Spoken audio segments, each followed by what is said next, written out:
নির্ভয়ে সত্য কথা বলিতে পারে। নজরুল প্রথম সংখ্যায় লিখলেন তার বিখ্যাত কবিতা ধূমকেতু। আমি যুগে যুগে আসিয়াছি পুনঃ মহাবিপ্লব হেতু, এই স্রষ্টার শনি মহাকাল ধূমকেতু। আমি জানি ওই স্রষ্টার ফাঁকি সৃষ্টির ওই চাতুরি, তাই বিধি ও নিয়মে লাথি মেরে ঠুকি বিধাতার বুকে হাতুড়ি। ধূমকেতুর প্রথম সংখ্যায় থাকতো বিদ্রোহের ইঙ্গিত, প্রতিটি সংখ্যায় থাকতো বিদ্রোহের ইঙ্গিত, প্রাণের প্রাচুর্য। আর কতকাল থাকবি বেটি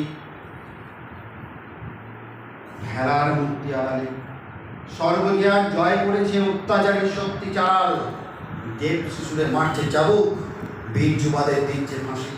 ভূভারত আজ কসাইখানা, আসবি কখন সর্বনাশী।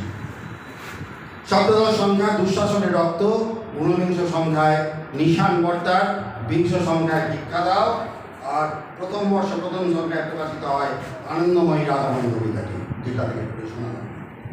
এই আনন্দময়ী রাধামণি শীর্ষক লেখায় রাষ্ট্রদ্রোহের ইঙ্গিত পায় ইংরেজ সরকার। রাজদ্রোহের অভিযোগে নজরুলের বিরুদ্ধে গ্রেপ্তারি পরোয়ানা জারি হয়। আনন্দময়ী রাধামণি কবিতাটি বাজেয়াপ্ত করা হয়। 23 নভেম্বর 1922 তারিখে কুমিল্লা থেকে নজরুলকে গ্রেপ্তার করা হয়। আদালতে তার বিরুদ্ধে রাজদ্রোহের অভিযোগ আনা হয়। নজরুল বিচারের সময় আত্মপক্ষ সমর্থনে যে বিবৃতি দেন তা রাজবন্দির জবানবন্দি নামে থাকে। আমরা দেখব 1923 বহরমপুর থেকে 15ই ডিসেম্বর মুক্তি লাভ করলেন নজরুল। এরপর নজরুলের সক্রিয় রাজনীতিতে যোগদান। এই পর্যন্ত নজরুলের একটা ফেজ, একটা দশা। এরপর অন্য প্রসঙ্গে জরুর আমরা পাশাপাশি একই বছরের জন্ম জীবনানন্দ দাশ। জীবনানন্দ দাশ একসময় বড় হয়ে উঠছেন। কি অদ্ভুত বৈপরীত্য তাদের কবিতায়, সেই সম্পর্কে দু চার কথা। নজরুল উজ্জ্বল ছোটবেলা থেকে বৈচিত্র্যময় জীবন কাটিয়েছেন। কখনো লেটর দলের জন্য সেই কিশোর বয়স থেকে গান লেখা, কবিতায় আরবি ফার্সি শব্দের প্রয়োগ।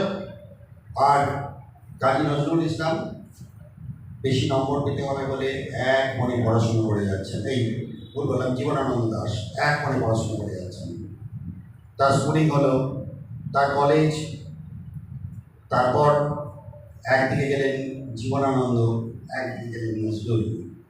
আমরা যখন বিষয়টা নিয়ে ভাবতে শুরু করি তখন দেখতে পাবো যে শুধুমাত্র আমাদের দেশে নয়, জীবনানন্দের সঙ্গে তুলনা করা নয়। আমি যদি একটুখানি এগিয়ে যাই, সমসাময়িক বিশ্বের দিকে আমরা তাকাই, দেখতে পাবো গার্সিয়া লোরকা 1889 সালে জন্মেছেন স্পেনে। ভাইয়েখা 1892 সালে জন্মেছেন। পাবলো নেরুদা 1904 সালে জন্মেছেন। তাদের সঙ্গে কাজী নজরুল ইসলামের জিওগ্রাফিক্যালি অনেক অনেক অনেক দূরত্ব, কিন্তু তাদের মননে, চিন্তনে, ভাব প্রকাশে অদ্ভুত মিল।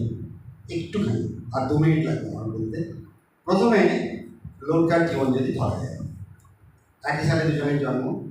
নজরুলের প্রতিবাদ ছিল সেদিনের ইংরেজ শাসকের বিরুদ্ধে, লোরকার প্রতিবাদ ছিল স্পেনের ফ্যাসিজমের বিরুদ্ধে। নজরুলের এই জীবন দর্শনের অন্তর্গত ছিল বিপ্লব। স্বাধীনতা সম্ভব নয় বিপ্লব ব্যতীত। লোরকার কবিতায় ছিল প্রতিবাদের সুর, কিন্তু উচ্চকিত নয়। ফ্রাঙ্কোর নেতৃত্বে ফ্যাসিস্টরা রাজধানী মাদ্রিদের দিকে এগিয়ে আসছে। শহরে সর্বত্র আতঙ্ক।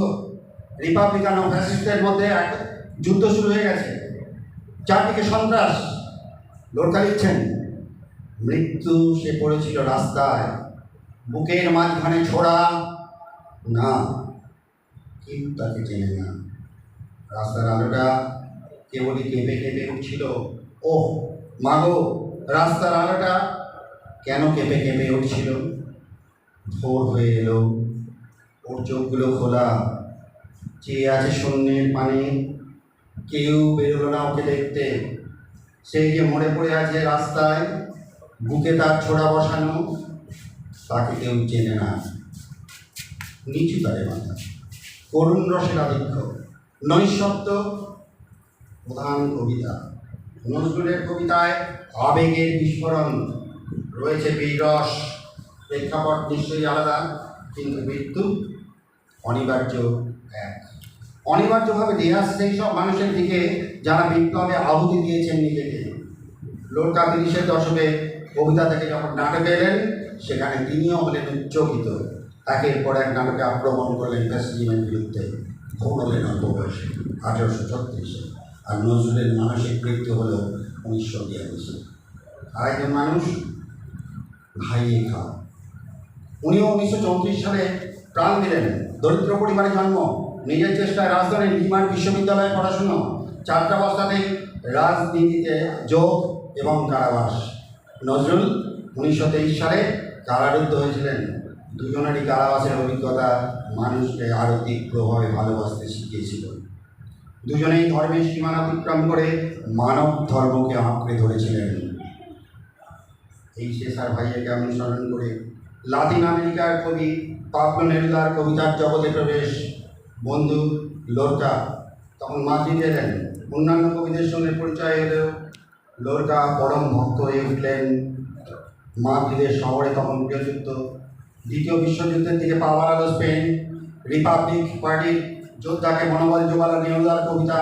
যেমন নজরুল নির্বাক অবস্থায় প্রত্যক্ষ করেছিলেন বাংলাদেশের মুক্তিযুদ্ধকে কীভাবে সঞ্জীবিত করেছিল তার কবিতা।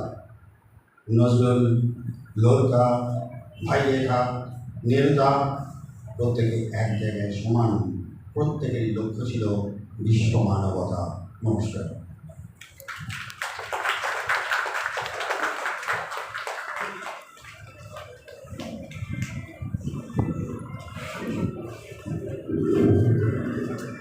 মাননীয় শ্রী সোমনাথ চট্টোপাধ্যায়কে ধন্যবাদ। খুব অল্প সময়ের মধ্যেই উনি কবি জীবন দর্শনের একটা সংক্ষিপ্ত রেখাচিত্র আমাদের কাছে উপস্থাপিত করলেন। এই পৃথিবীতে এমন দৃষ্টান্ত কম আছে কিনা আমি জানি না, আমাদের দেশে অন্তত পক্ষে নেই, যে একটি কবিতা লিখে একটা কবি একটা জাতিকে আলোকিত করতে পারে। এবং একটি কবিতা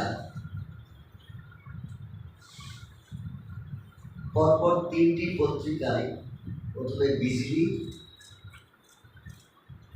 এবং পরবর্তীকালে সাধনা, মুসলিম ভারত পত্রিকা প্রকাশিত হয়েছে।